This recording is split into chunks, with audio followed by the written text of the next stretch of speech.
I don't know why I didn't wake up the first time it happened. I must have been dead tired not to hear her baby steps walking down the hallway. She had to walk past my bedroom door, which was always cracked open since my wife died. Because before that, she was the one making sure everything was fine with Sarah. Sarah's my only daughter and the sole survivor of the car crash that took my wife. A hair of a miracle saved her. The car was totaled, and the rescuers needed to use the jaws of life to get my wife and the baby out of the car. Sarah was about 2 when the accident happened, and she has no recollection of it. Thank God. She was in absolutely pristine condition when they brought her to the hospital. Outside of a bruise on her stomach and a light concussion caused by the impact, she was fine. My wife, however... Well, anyway, I'm not here to talk about how my wife died. I'm here to talk about how that sleepwalking nightmare started. As I said, I sleep with the door cracked open.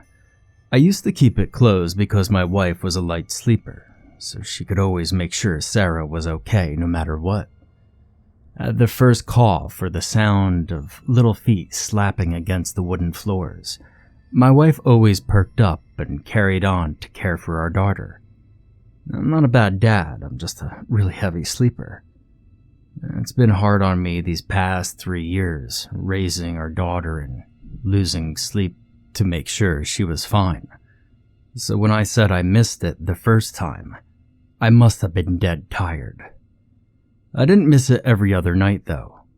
Every night at around 1 a.m, my daughter, inexplicably, got out of bed and walked down the hallway. The flat of her feet made small clapping noises as she walked barefooted through the house. And seeing how she was now 5 years old, I thought she was only going to the bathroom. That is, until I heard the sound of the sliding glass door.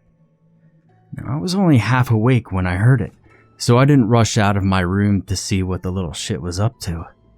I scratched my face and yawned, then I made my way to the kitchen. The door was open and my daughter was kneeling next to the orange tree that we have in our backyard. I observed her for a few minutes. She knelt, then stood up. She looked at the horizon for a minute or so, then walked around the tree 3 times before walking back towards the house. I moved aside as to not wake her up. I read somewhere that waking up someone from sleepwalking was dangerous. I didn't remember exactly why, but since she was coming back, there was nothing to worry about. I waited 15 minutes after she got back into bed to enter her room and clean her little feet from the grass and the dirt stuck to them. I didn't want to wake her up, so I was silent and delicate as possible. It had been weird to watch her do this little routine. Quite honestly, I didn't think much of it. It was just a little girl sleepwalking around a tree. And plus, I guess that I found it pretty touching, actually. Okay, so there's a detail I didn't mention about the tree. You see, it was her mother's tree. By that I mean that we planted it together after she requested it when we bought the house. It had grown quite a bit since then, but even as a tiny sapling, she loved this tree. When she died, I spread her ashes around it. I thought maybe, subconsciously, my daughter was looking for her mother. I wasn't much of a spiritual guy and didn't believe in ghosts or energies and all that jazz. But if my daughter felt her mother's presence through the tree, and her subconscious got her sleepwalking there every night, who was I to stop her or to even be concerned? At least for a while, I thought. I could let her have her sleepwalking to her mother's tomb, if it was something that didn't bother her daily activities. And it didn't seem to cause any distractions or anything. She was getting along fine with her little classmates at kindergarten, and she looked like a happy kid, despite growing up with only me as a dad. I just let it all happen. I even stopped walking to the kitchen. She could open and close the door herself, and it seemed that even while sleepwalking, she never forgot to close the door. I simply observed her from my bedroom window to make sure she was fine and she was coming back. And if anything went wrong, I could always run to her. I'd be there in less time it needs to take a breath. I let it happen for a whole month. Yeah, I let it happen. For a whole month, I let it happen. I let my heart be touched and thought that my daughter was just going to see her mother. And maybe I held on to these illusions because they soothed my soul.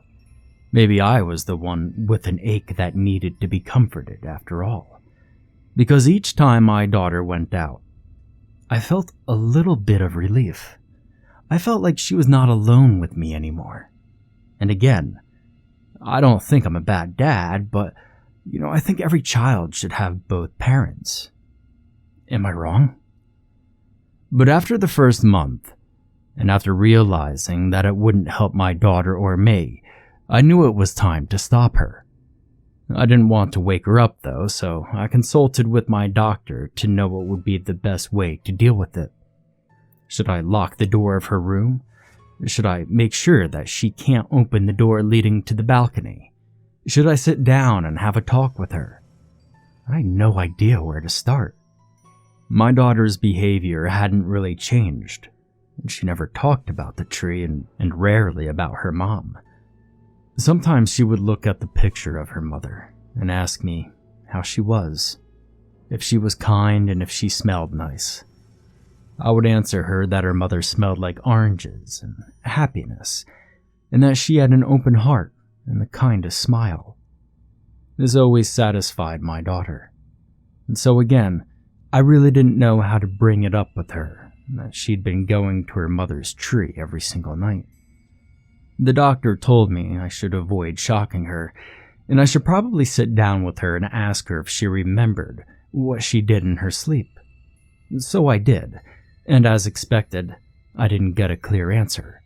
And she told me about something watching her at the edge of the forest and calling her name. She said the voice was sweet and reassuring. I instantly thought of her mother, obviously. But when she said the edge of the forest, I was a bit taken aback. You see, our house is located at the edge of town. Behind our backyard is a grassy area, and just a bit further, there's the edge of a smaller forest. It's nothing impressive and not that big, but I wondered how my daughter could see it so far, especially in the night, and considering how short she was. Even if she climbed the tree, she couldn't possibly see the edge of the forest. It was a little too far, and so I asked her how she knew something was watching her from the forest. She stared at me for a second, and her gaze hardened a little, as if she was deeply processing her thoughts. Then she shrugged and told me that she saw it in her head. Now, I regretted not stopping the sleepwalking earlier, and I was adamantly concerned about my daughter. I went back to the physician and brought her with me, but the visit didn't reassure me. My doctor told me that she was just a kid and that she had an imagination, that maybe she felt something around that tree that we couldn't feel. He knew about my wife, and I shook my head, but that didn't explain why my daughter specified the edge of the forest. I decided to lock her way out. From that moment onward, I couldn't lock her room door from the outside, but I could put a bar at the bottom of the sliding door to prevent it from opening. I did that. And the first night she sleepwalked and tried to open the door. I heard her nimble little steps down the hallway and sat at the edge of my bed. I knew she couldn't open the door. I knew she couldn't lift that bar, so I wasn't too worried. I still sat at the edge of my bed listening intently to her movements to make sure she would return to her room. And then I heard something like pellets falling to the ground and something heavy slam against my glass door, repeatedly. I got out of bed and dashed out of my room. only to find my daughter using the cat's food bowl to try to break the door. I was shocked, but I quickly walked to her, grabbed her little wrist, and forced her to let go of the food bowl. She looked at me with an empty gaze, and I was glad I didn't wake her up during my little intervention, but now I had a mess to clean. She walked back to her room, closed the door, and went back to sleep as I cleaned up the cat food from the floor. Now, the next night it didn't go any better. When I heard her little feet on the floor, I was up and I followed her. I'd already preemptively taken the bowls to the other side of the kitchen to make sure she couldn't see it. But she surprised me. Instead of going to the glass door, my daughter took a sharp turn at the end of the hallway and calmly walked down the stairs, one step at a time. I felt my heart tighten as I saw her fiddle with the lock of our main door. I don't know why, but I let her. I let her open the door, but this time I followed her outside. I walked right behind her as she circled our house and got to the door that leads to our backyard. She was so small, she couldn't reach the lock atop of it, and so I undid it for her and watched as she pushed it open, and it screeched a little. I followed my daughter to the backyard and then to a tree. She knelt, put her hands in the grass, and then stood up and stared at the horizon. I wondered what she was looking at, and then I remembered how she mentioned that something was staring at her from the edge of the forest. I turned my head in that direction, but my heart stopped when I heard her little voice. "Do you see it, Daddy?" She wasn't looking at me. She was staring straight in front of her. I turned my head, but I couldn't see anything at first. And then I saw it.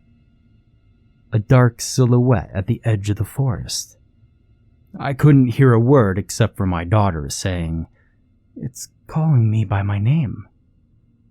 I saw something that must have been at least 7 feet tall, with limbs so long and so thin, it might have well even been a tree. I thought my eyes were fooling me. I thought I was looking at a regular tree and my eyes were playing tricks on me. It was night and it was far, and so it was hard to tell what was real and what was my imagination, but we both stared at this moving form in the distance as it leaned against the tree at the edge of the forest. I don't think I blinked for a whole minute, just trying to figure out what the hell I was seeing. And when I blinked, my eyes burned, and I saw the creature so clearly in my mind. It only made, "Daddy, do you see it?" sound a little creepier when my daughter spoke again. I saw it as I see you, clear as day despite the night. It was tall and decimated, but carried a long beard at its chin. The hair was sparse, matted and grayed out, and the beast's eyes were hollow and white. Its face was so emaciated I could define its cheekbones, its maw and teeth through its skin. The shape of its skull was something crossed between a moose and a human, with a prominent nose but the upper half of the face looking humanoid. I couldn't see horns or antlers, but maybe it was only because of the branches in the background confusing me. I could see the creature's spine through holes in its neck and torso. Bugs were falling out of a cavity on its chest, and its rib cage was apparent. There was also mold growing on the beast's legs, and long claws, sharp as eagle talons, at the top of each finger and feet. It looked like an elk who lived far past its time, died and then revived, and decided to haunt the edge of my forest. My heart rose in my throat as it opened its mouth and a thick, slobbering gray tongue passed on its lips. I didn't see where his eyes were looking, but I felt it was looking at my daughter. I turned around to grab Sarah, and she turned her head slowly toward me. She was still sleeping. I didn't want to wake her up, but between that and the monster, I didn't have much of a choice. She doesn't want me to go. Her little voice stopped me in my tracks. My daughter then started walking around the tree, one hand always on the bark. She made her usual 3 turns and then walked back towards our house, leaving me a little confused and terrified. I could feel the coldness of my sweat soaking my clothes. My t-shirt was stuck to my skin and I felt gross.